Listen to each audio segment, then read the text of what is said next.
Hey everybody. So welcome to my new series that I'm going to start on the Gulag Archipelago by Aleksandr Solzhenitsyn. If you haven't read the book, I would strongly recommend you pick one up and get started and join me as I kind of go through step by step here. Or if you just want to listen, I'm going to pick out what I consider to be the highlights and everything that you need to know. Now, one of the things before I get started about this book is that it can be hard to find full pressings of the book.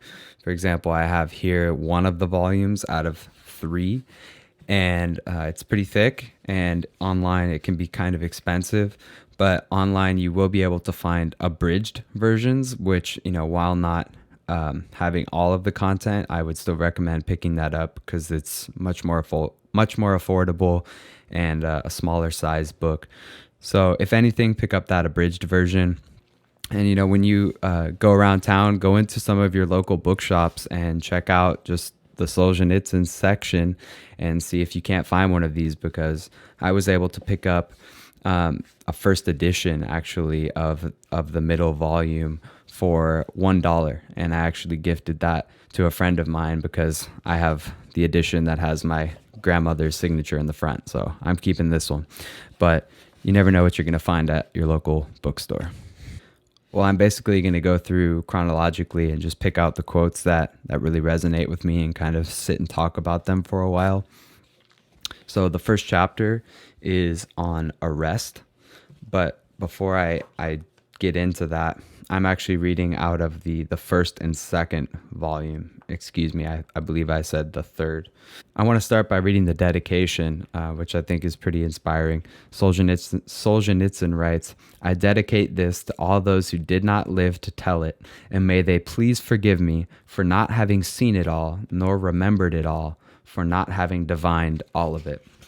Because so much of this is written from Solzhenitsyn's memory. He was actually taken as a prisoner. And so while there are no fictitious persons nor fictitious events, he is remembering all of this. And, obviously some of it he forgot.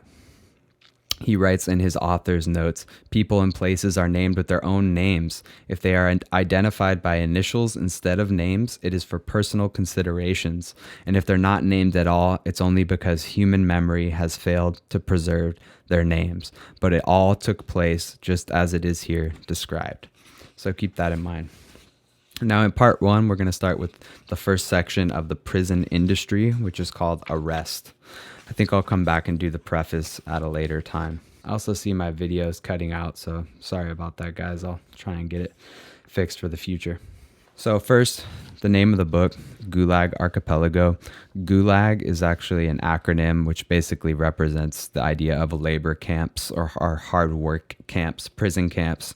And an archipelago is a series of islands. So we have this metaphor that Solzhenitsyn is using, comparing the string of prison camps across Soviet Russia to like a string of islands or an archipelago. So in the first chapter, Arrest, he talks a bit about how people get to the islands.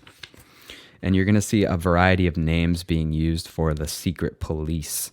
The secret police as sort of a general term to define counterintelligence or, the police state within the police state. A few of these names are going to be the GPU, the NKVD, SMERSH for counterintelligence. Another name for secret police or these secret organizations within the state would be the organs. And later I'll come back and define all of these. Some of these names changed over time, and Solzhenitsyn isn't really going chronologically. He's jumping back and forth. So you're going to see a lot of names used interchangeably for this concept, and just keep an eye out for that. Here's a quote from page 9 about the creativity of the arrests that were made. "One has to give the organs their due.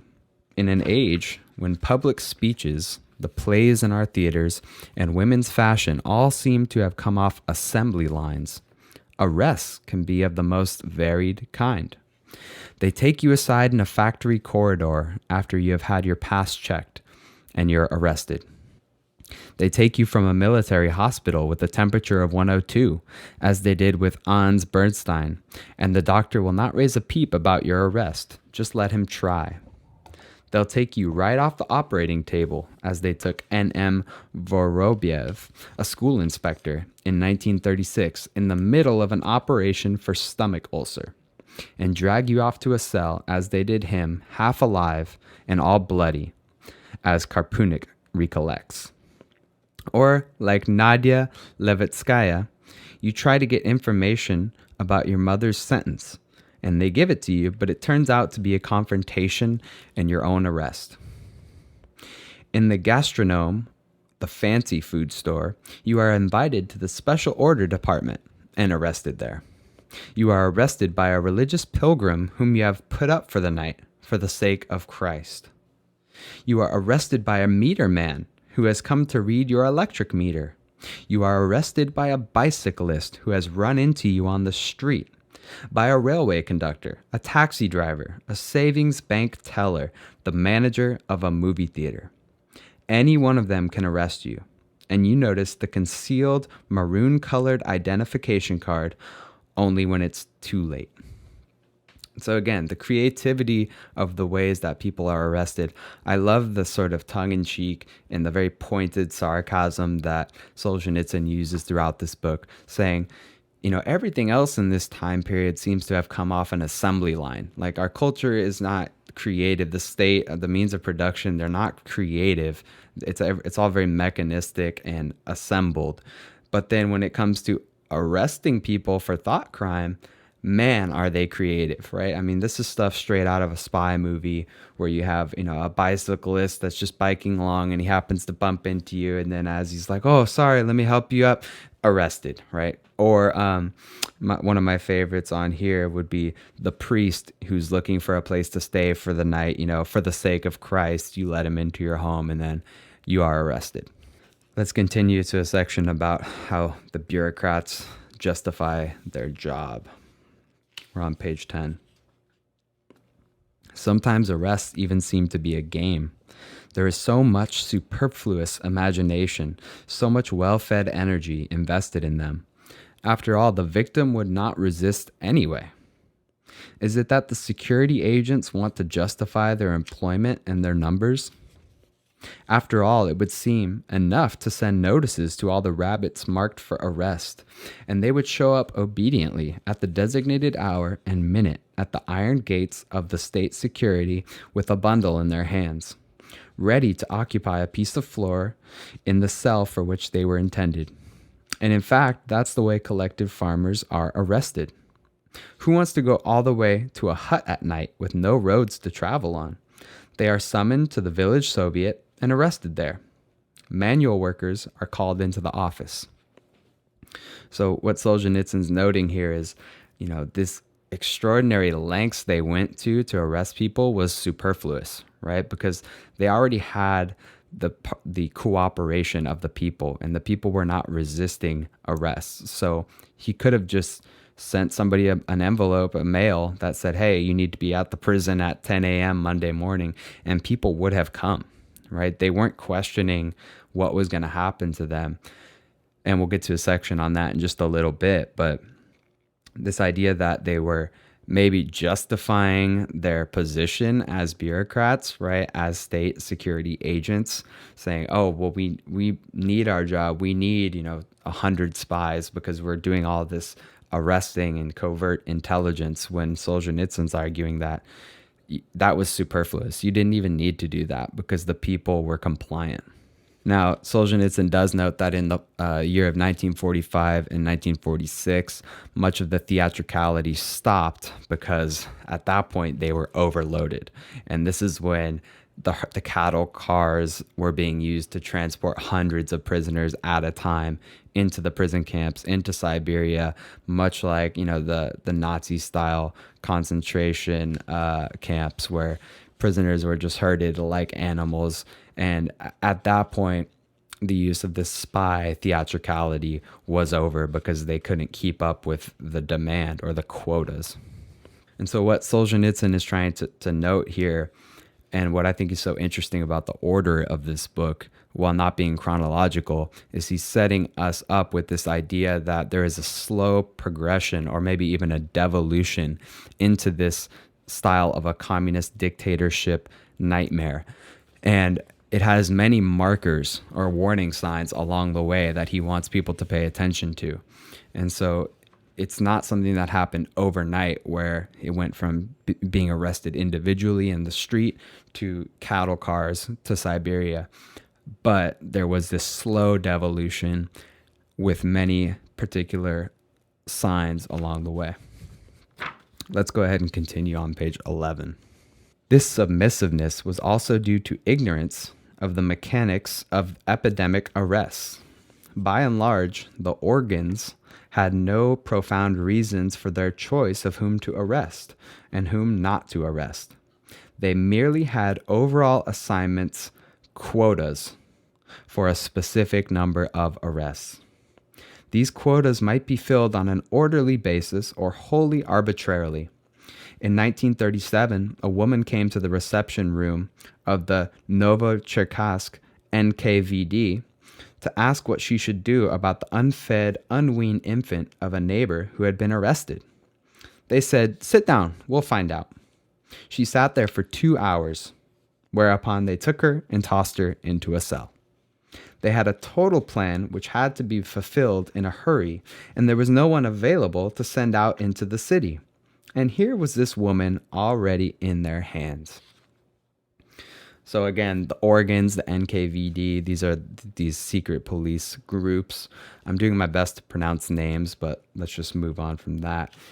The idea here is that quotas are being used to determine arrest. And it's not the fact that people are guilty or innocent. It's just how many people do we need to arrest today so that we can report to the bosses above us who set these quotas, right? These bureaucrats who just came up with random numbers and said, we need this many people arrested. And, there's this biting sarcasm again coming through where Solzhenitsyn's like, here's a nice lady who goes to say, hey, you arrested somebody and their baby is like gonna die because the baby's just there by itself. And even doing something great like that, being a hero, honestly, they say, hey, we need more people arrested. And there's this lady that just walked into the security office. Let's take her too. Right. And this gets to the irrationality and the arbitrary nature of the arrests that were happening. There's the other statement at the beginning of the section, the idea of ignorance. And there is this claim that Solzhenitsyn makes that the vast majority of the population were ignorant as to the arrests that were happening. They didn't know that that so many people were being arrested, at least in the beginning. Now, this is in 1937, so people would have been aware of arrests happening at that time. They might not have been aware of the entire scope, but they would, like Orwell notes in 1984, they would see vaporized people, basically people who were completely wiped off the map. Their records of existing were destroyed. They just disappeared one day. They just weren't at work the next day. So undoubtedly, people would begin to notice vaporized persons, but many people were either blind or turning a blind eye or simply didn't understand the full scope of the arrests that were happening. And this leads back to my first point about this kind of slow progression into this terrible authoritarian fascist state. Let's continue. On the other hand, the NKVD did come to get the Latvian Andrei Pavel near Orsha, but he didn't open the door. He jumped out the window, escaped, and shot straight to Siberia. And even though he lived under his own name, and it was clear from his documents that he had come from Orsha, he was never arrested, nor summoned to the organs, nor subjected to any suspicion whatsoever. After all, search for wanted persons falls into 3 categories: all Union, Republican, and provincial. And the pursuit of nearly half of those arrested in the epidemics would have been confined to the provinces. A person marked for arrest by virtue of chance circumstances, such as a neighbor's denunciation, could be easily replaced by another neighbor. Others, like Andrei Pavel, who found themselves in a trap or an ambushed apartment by accident, and who were bold enough to escape immediately before they could be questioned were never caught and never charged, while those who stayed behind to await justice got a term in prison. And the overwhelming majority, almost all, behaved just like that, without any spirit, helplessly, with a sense of doom. Now we're getting into this idea of resistance, and Solzhenitsyn is begging people to start resisting. Even though this book, wasn't even really allowed to be published, I want to say until the 70s, the mid 70s. He thinks back even about his own experience, and we'll look into that in just a minute, about how if people had only resisted a little bit, right? If you knew you were being arrested for no purpose, arbitrarily, and you did what Andrei Pavel did and jumped out the window and ran, it was going to be too much effort for them to come after you. They could just arrest your neighbor, right? The neighbor's just there. And again, it's about quotas, not necessarily about guilt. Now we're on page 12. Solzhenitsyn here is talking about this idea of a failure to act, and at what point should you resist your own arrest. Universal innocence also gave rise to the universal failure to act. Maybe they won't take you. Maybe it will all blow over. A.I. Ladzensky was the chief teacher in a school in remote Kologriv. In 1937, a peasant approached him in an open market and passed him a message from a third person. Alexander Ivanovich, get out of town. You are on the list. But he stayed. After all, the whole school rests on my shoulders, and their own children are pupils here. How can they arrest me? So he's asking, wait, I'm the teacher of all these children, even the children of the secret police. Why would they arrest me? And Solzhenitsyn continues, several days later, he was arrested. Not everyone was so fortunate as to understand at the age of 14, as did Vanya Levitsky, that every honest man is sure to go to prison. Right now, my papa is serving time, and when I grow up, they'll put me in too. They put him in when he was 23 years old. The majority sit quietly and dare to hope.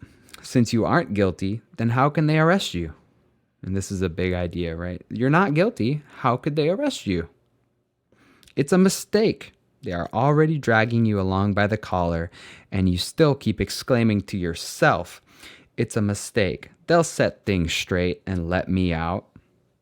Others are being arrested en masse, and that's a bothersome fact. But in those other cases, there is always some dark area. Well, maybe he was guilty. But as for you, you are obviously innocent. You still believe that the organs are humanly logical institutions. They will set things straight and let you out. Now, this is just such an important section here. So many ideas going on. First, the idea that since you aren't guilty, how can they arrest you? And soon we'll see when we get to the idea of expediency later on in the book that guilt is thrown out as a concept of the bourgeoisie. All right. Guilt is a concept of Western ideological people. And even logic here is questioned, right? You still believe that the organs are logical institutions, that they will notice, oh, you're guilty, you are innocent, therefore you should be set free. Solzhenitsyn says logic is no longer running these institutions, right? It's ideology. And once logic has been thrown out, that's a very dangerous society to exist in. And then there's this idea that you're screaming to yourself on the inside, right? I didn't do anything, but you're not vocalizing outward. And then when you see maybe a group of prisoners being herded along, you rationalize in your mind, well, they must have done something guilty. They must have done something wrong. So that's why they're being arrested. But I'm a mistake. And once I get to the office, they'll sort things out and let me go. But again, guilt was a concept of the bourgeoisie and was therefore not applicable any longer. This is where I see in the communist ideology of Marx, the bourgeoisie and the proletariat has this intense divisiveness and this battle, this conflict theory between the bourgeoisie and the proletariat. And because these communist regimes align themselves with the proletariat, they demonize the bourgeoisie as Western capitalists, as inhuman, and therefore any concepts associated with them, like logic, should be torn down. Let's continue. Why then should you run away? And how can you resist right then? After all, you'll only make your situation worse. You'll make it more difficult for them to sort out the mistake. So, in my mind, this is what somebody might think, now in the United States. Obviously, we're having our own battles about reforming police institutions. But in principle, you might think that if you're wrongfully arrested here, the best thing to do would be to take that to court to prove that you're innocent, right? And to not resist arrest, because then you will actually be doing something wrong and it might make things worse. But again, that concept is thrown out. Continuing. And it isn't just that you don't put up any resistance. You even walk down the stairs on tiptoe, as you are ordered to do, so your neighbors won't hear. So you're being so quiet as to not disturb the neighbors. And again, this goes back to the idea of ignorance, that people didn't necessarily know what was going on because there were no outcries, right? People were tiptoeing down the stairs as to not disturb their neighbors. And maybe the neighbor just the next day woke up and there was another vaporized person, but they didn't know what happened to them. And maybe their history was rewritten to say, oh, that person committed this crime, they were sent to prison, or they just didn't say anything about it and you were left to make up your own mind. Now, there's a great footnote here, which I'm going to read. And how we burned in the camps later, thinking, what would things have been like if every security operative, when he went out at night to make an arrest, had been uncertain whether he would return alive and had to say goodbye to his family. Or if during periods of mass arrests, as for example in Leningrad, when they arrested a quarter of the entire city, people had not simply sat there in their lairs, appalling with terror at every bang of the downstairs door and at every step on the staircase, but had understood they had nothing left to lose and had boldly set up in the downstairs hall an ambush of a half a dozen people with axes, hammers, pokers, or whatever else was at hand. After all, you knew ahead of time that those blue caps would be another name for the secret police or the police, that those blue caps were out at night for no good purpose. And you could be sure ahead of time that you'd be cracking the skull of a cutthroat. Or what about the Black Maria, which would be a vehicle used to transport prisoners, or a transport of prisoners? Or what about the Black Maria sitting out there on the street with one lonely chauffeur? What if it had been driven off or its tires spiked? The organs would very quickly have suffered a shortage of officers in transport, and notwithstanding all of Stalin's thirst, the cursed machine would have ground to a halt. And here's Solzhenitsyn saying, once they were all arrested and in prison camps, in their cells, they kicked themselves for saying, why didn't we resist, right? We knew to some extent that these mass arrests were going on in 1937 and 1938. By that point, they certainly did. And all we had to do was use our power in numbers, right? We were the people. We were outnumbering these state secret police, and we could have resisted and been effective at it, or at least been a deterrent for these arrests, but we did nothing. Instead, we tiptoed out as we were ordered to, so as to not disturb the neighbors.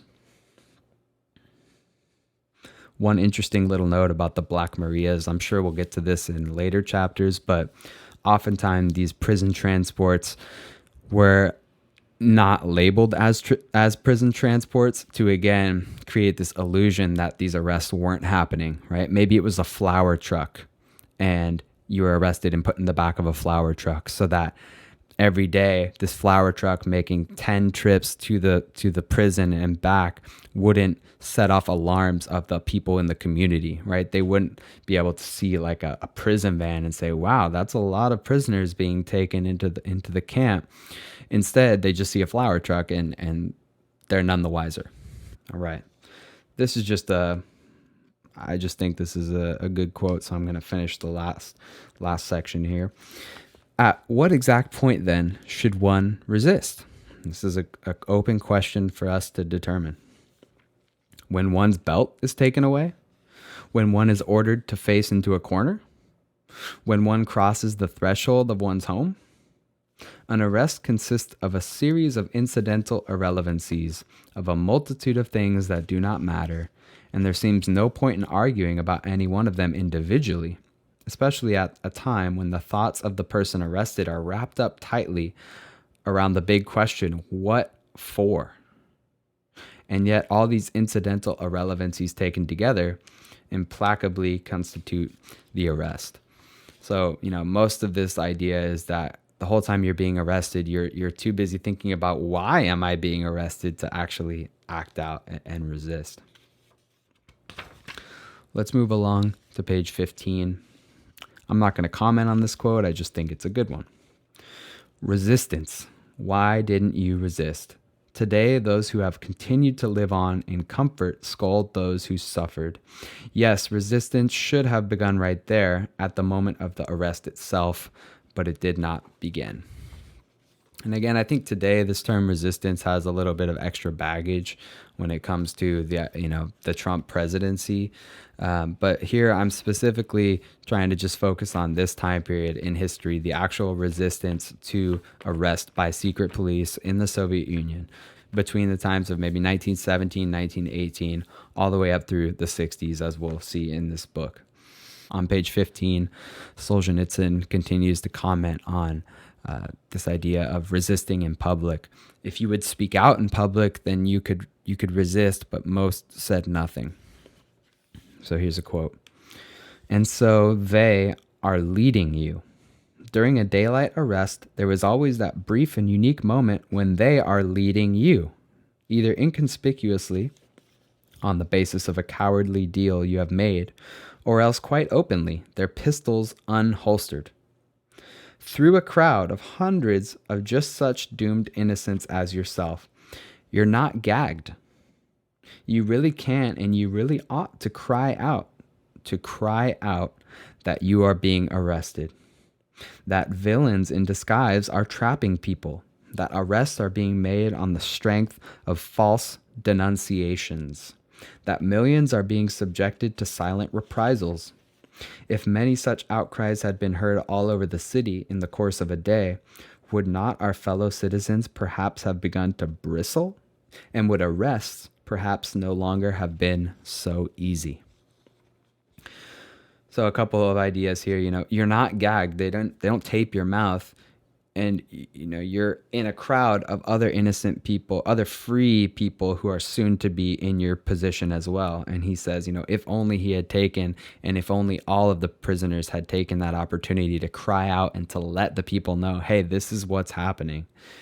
Going back to 1984, this idea of false denunciations, if your neighbor suspected you of thought crime, they could denounce you for thought crime. And that was enough to have you arrested, not any actual proof of guilt, right? And so the idea is that if enough people would have spoken out, maybe the populace would have begun to bristle or become actually adversarial to the state and start to question and resist the state. But since nobody cried out, it was all inevitably too late. Now here's a great example of some effective resistance. In 1927, when submissiveness had not yet softened our brains to such a degree, 2 Chekists tried to arrest a woman on Serpukhov Square during the day. She grabbed hold of the stanchion of a street lamp and began to scream, refusing to submit. A crowd gathered. There had to have been that kind of woman. There had to have been that kind of crowd too. Passers-by didn't all just close their eyes and hurry by. Wow, imagine that.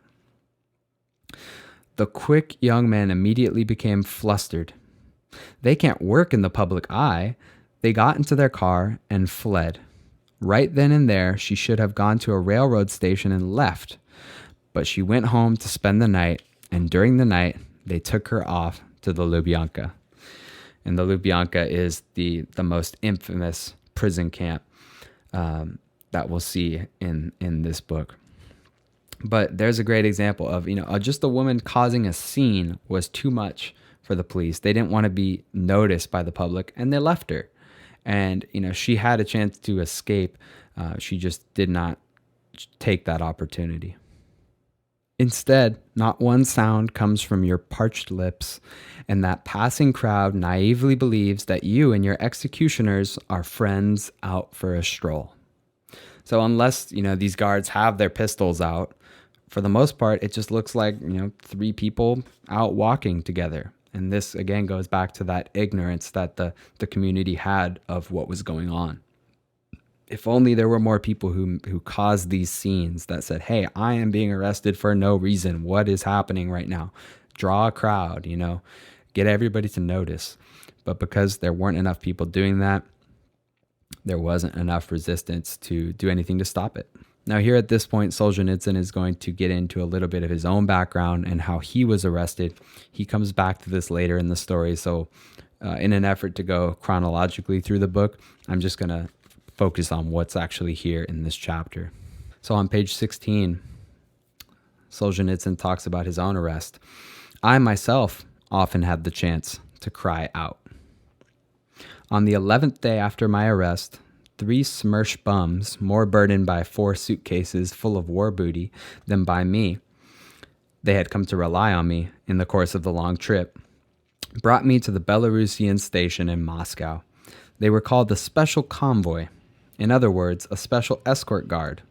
But in actual fact, their automatic pistols only interfered with their dragging along the 4 terribly heavy bags of loot they and their chiefs in the Smersh counterintelligence on the 2nd Belarusian front had plundered in Germany, and were now bringing to their families in the fatherland under the pretext of convoying me.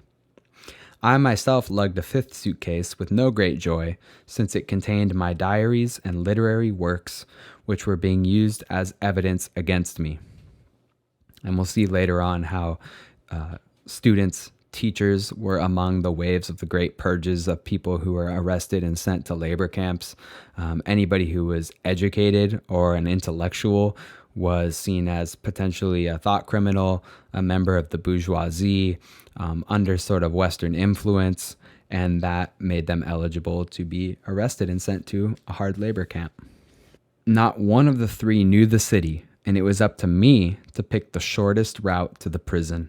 I had personally to conduct them to the Lubyanka, where they had never been before. And this is, the most ironic thing, right? That Solzhenitsyn actually leads himself and his guards and his captors to the prison because they don't know where it is. And that's how obedient some of the people who were arrested were. They led their captors, they led themselves to their own demise. I had spent 1 day in the counterintelligence prison at Army headquarters and 3 days in the counterintelligence prison at the headquarters of the front, where my cellmates had educated me in the deceptions practiced by the interrogators, their threats and beatings, in the fact that once a person was arrested, he was never released, and in the inevitability of a 10-year sentence. And then by a miracle, I had suddenly burst out of there and for 4 days had traveled like a free person among free people, even though my flanks had already lain rotten on straw beside the latrine bucket. My eyes had already beheld beaten up and sleepless men. My ears had heard the truth, and my mouth had tasted prison gruel. So why did I keep silent?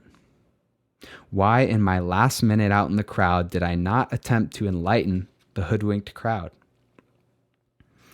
Now, there's a mention of a tenor here. We'll see that more when we talk about Article 58, the prison sentences that were handed out.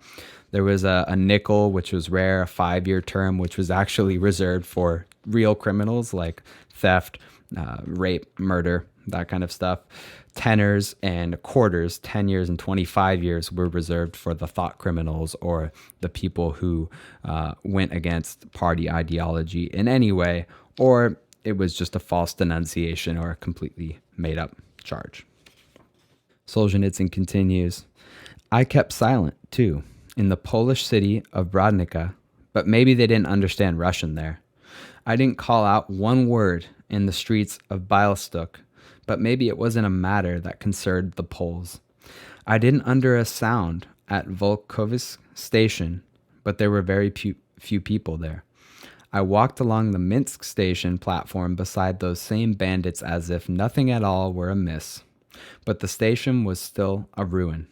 And now I was leading the Smersh men through the circular upper concourse of the Belarusian radial subway station on the Moscow Circle line, with its white ceiling dome and brilliant electric lights, and opposite us 2 parallel escalators thickly packed with Muscovites rising from below. It seemed as though they were all looking at me. They kept coming in an endless ribbon from down there, from the depths of ignorance, on and on beneath the gleaming dome, reaching toward me for at least one word of truth. So why did I keep silent? Every man always has handy a dozen glib little reasons why he is right not to sacrifice himself. Some still have hopes of a favorable outcome to their case and are afraid to ruin their chances by an outcry, as we talked about before. For after all, we get no news from that other world, and we do not realize that from the very moment of our arrest, our fate has almost certainly been decided in the worst possible sense, and that we cannot make it any worse. And this is going to the idea of predetermined verdicts, the idea that innocent and guilty are concepts of the bourgeoisie, and they mean nothing in these fake courts that are going to be set up in the Soviet Union. Others have not yet attained the mature concepts on which a shout of protest to the crowd must be based. Indeed, only a revolutionary has slogans on his lips that are crying to be uttered aloud. And where would the uninvolved, peaceable, average man come by such slogans? He simply does not know what to shout.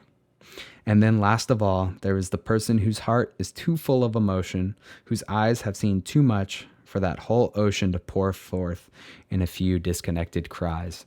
And I love that last section because it really reminds me of the proles in 1984, how they might not have the concepts or the language to even shout out. Or, I think a lot of average people, even in our contemporary society in the United States, unless you're an ideologue or a revolutionary, how do you understand what are the statements that you need to say, right? How do you even define and understand what's going on? If you're not caught up in that, right? If your day-to-day life is just working and supporting a family, maybe you don't understand exactly what is happening. And that's where I think this education of history is so important, so that we can at least label things for what they were. And so that if you see them, you could say, hey, this is like Nazi Germany. This is like what happened in the Soviet Union. And at the very least, most people don't want to be associated with those movements. So now we're nearing the end of the chapter, and let's continue on. We're going to look at page 18. Solzhenitsyn is going to recount how his own arrest occurred, and we recognize that he was arrested for communicating with a school friend while he was on the front as a soldier. He writes, "Mine was probably the easiest imaginable kind of arrest.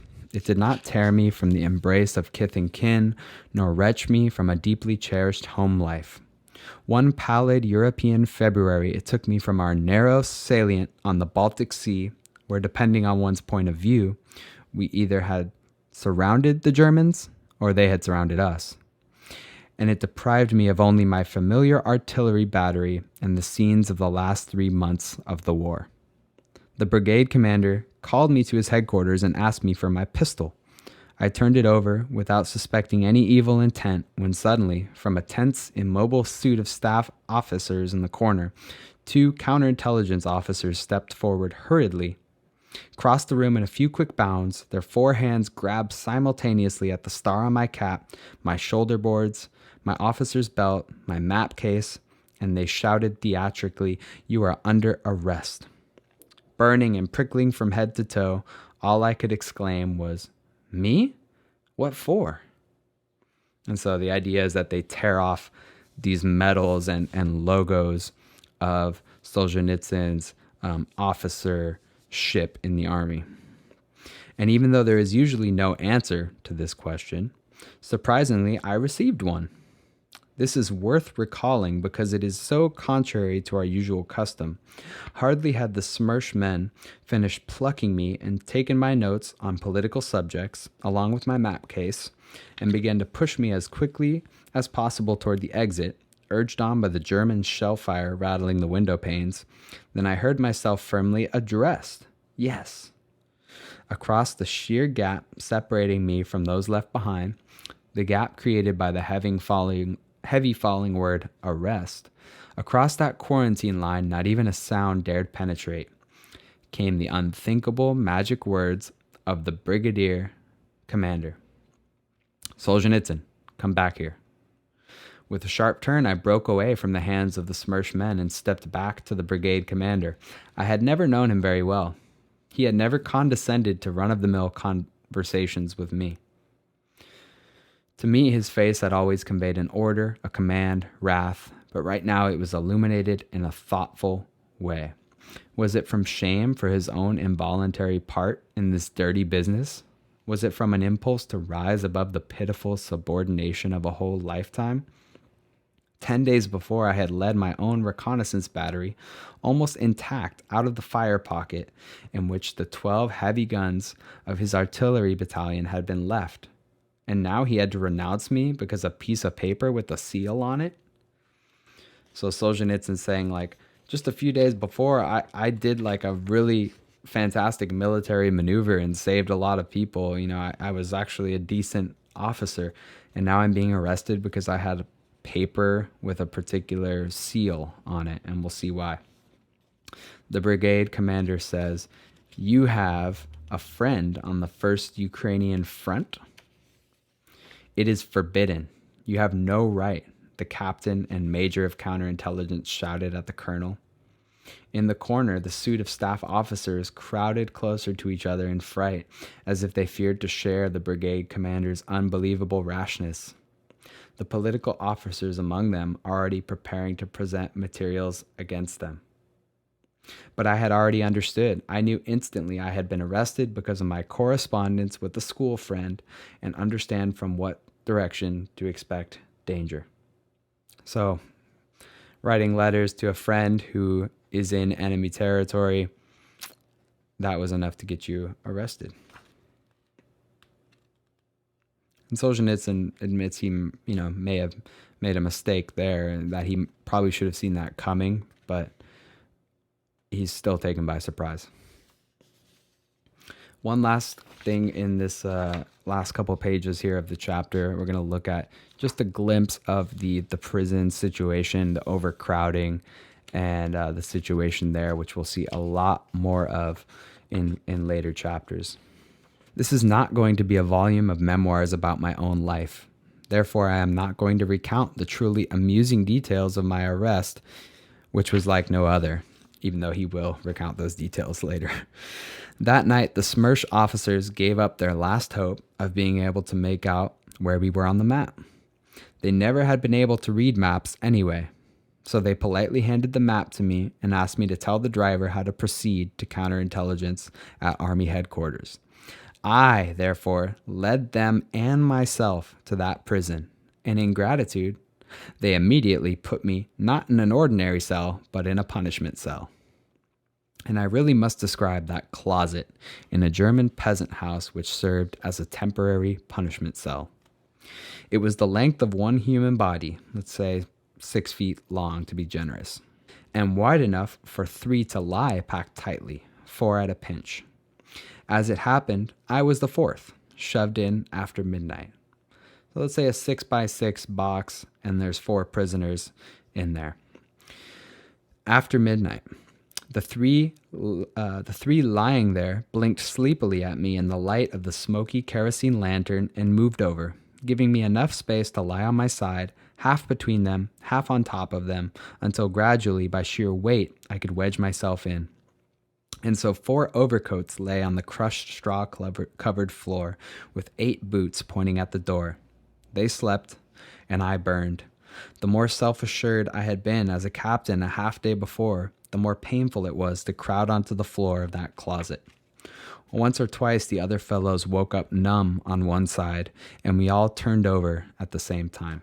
So this is only the beginning of the terrible prison situations that we're going to see in these camps, and let me tell you, this is nothing.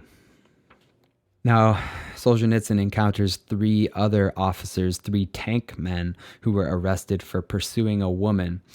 Let's go ahead and take a look at that section. My cellmates, tank men in soft black helmets, hid nothing. They were 3 honest, open-hearted soldiers, people of a kind I had become attached to during the war years, because I myself was more complex and worse. All 3 had been officers. Their shoulder boards had also been viciously torn off, and in some places the cotton batting stuck out. On their stained field shirts, light patches indicated where decorations had been removed, and there were dark and red scars on their faces and arms, the results of wounds and burns. Their tank unit had unfortunately arrived for repairs in the village where the SMERSH counterintelligence headquarters of the 48th Army was located.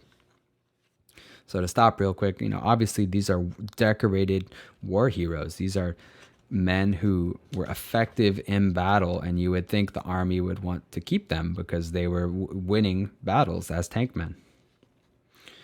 Let's continue. Still damp from the battle of the day before, yesterday, they had gotten drunk, and on the outskirts of the village broke into a bath where they had noticed 2 raunchy broads going to bathe. The girls, half-dressed, managed to get away all right from the soldiers' staggering drunken legs.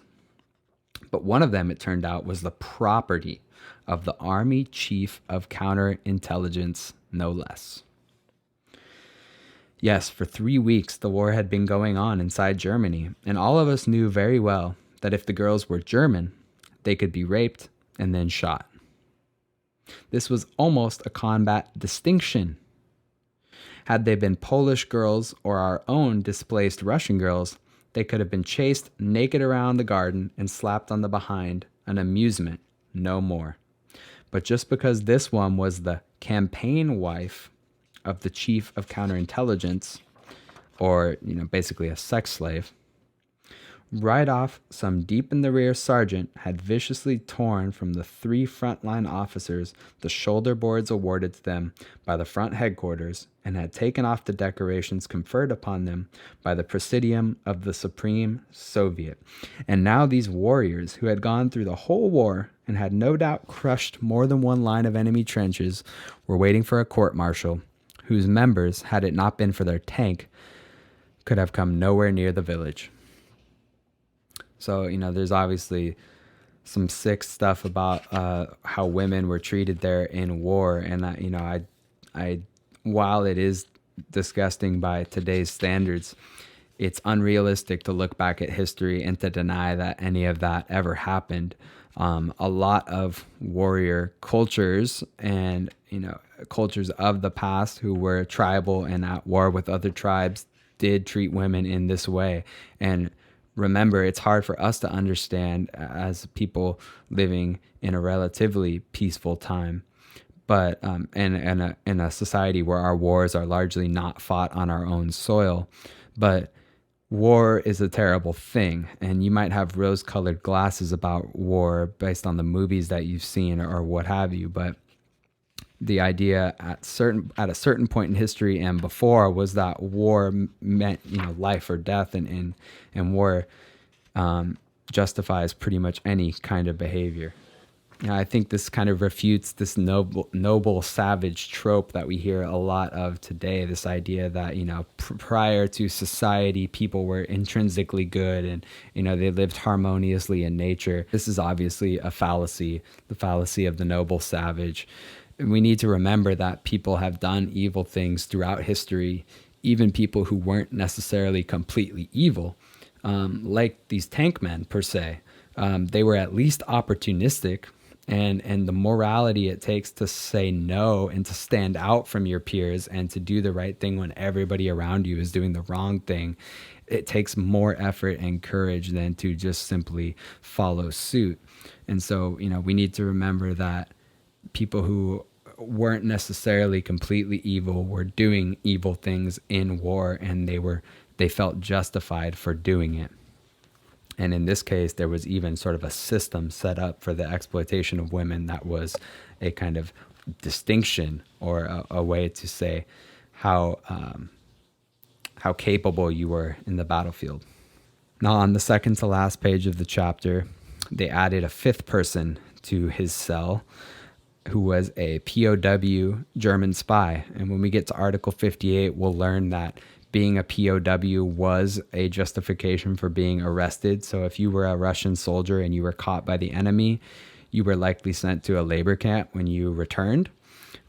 Being a spy obviously was enough to put you into a labor camp as well.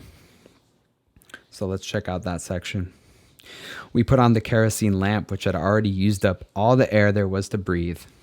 A Judas hole the size of a postage stamp had been cut in the door, and through it came indirect light from the corridor. Then, as if afraid that with the coming of daylight we would have too much room in the punishment cell, they tossed in a fifth person. He stepped in wearing a newish Red Army tunic and a cap that was also new. And when he stopped opposite the peephole, we could see a fresh face with turned up nose and red cheeks. He had barely begun to tell us how some days back the Germans had led him through the front lines so that he could play the spy and blow up bridges, whereupon he had gone immediately to the nearest battalion headquarters to turn himself in. But the weary, sleep-starved battalion commander hadn't believed his story about being a spy and had sent him off to the nurse to get a pill. And at that moment, new impressions burst upon us. "Out for toilet call. Hands behind your backs," hollered a Master Sergeant Hardhead as the door sprang open. So here's a little taste of the treatment of prisoners when they need to use the restroom. A circle of machine gunners had been strung around the peasant courtyard, guarding the path which was pointed out to us and which went behind the barn. I was bursting with indignation that some ignoramus of a master sergeant dared to give orders to us officers. "Hands behind your backs." But the tank men put their hands behind their backs, and I followed suit. Back of the barn was a small square area in which the snow had all been trampled down but had not yet melted.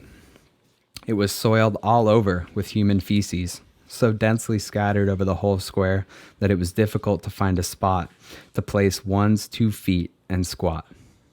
However, we spread ourselves about, and the 5 of us did squat down.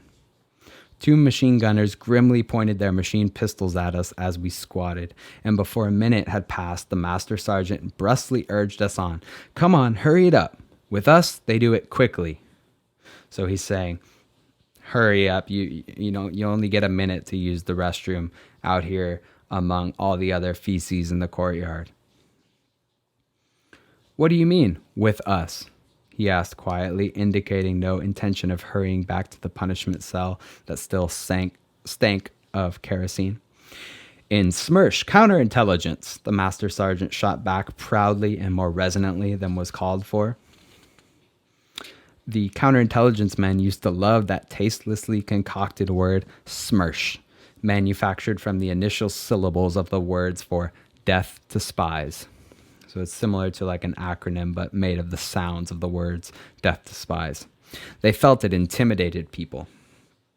And the tank man replied back, "And with us, we do it slowly," replied the senior lieutenant thoughtfully. His helmet was pulled back, uncovering his still untrimmed hair. His oaken, battle-hardened rear end was lifted toward the pleasant, coolish breeze. And the SMERSH master sergeant replies back, "Where do you mean with us?" And he says, "In the Red Army." And so here is just a great glimpse at how even within the Soviet army, the Red Army, you had factions who were fighting against each other. You had the secret police, the counterintelligence, the SMERSH, who were arresting members of the Red Army, the Soviet Union, arresting their own people. And so much of the military and police power in the Soviet Union was reserved and dedicated against its own people. And that's what really makes it stand out as one of the worst authoritarian regimes in history. So thank you guys for sticking around. I hope you enjoyed some of these excerpts I pulled, and I'd love to hear your reactions to them in the comments so we can have a bit more of a discussion about them and it's not just me talking at you the entire time. Cheers.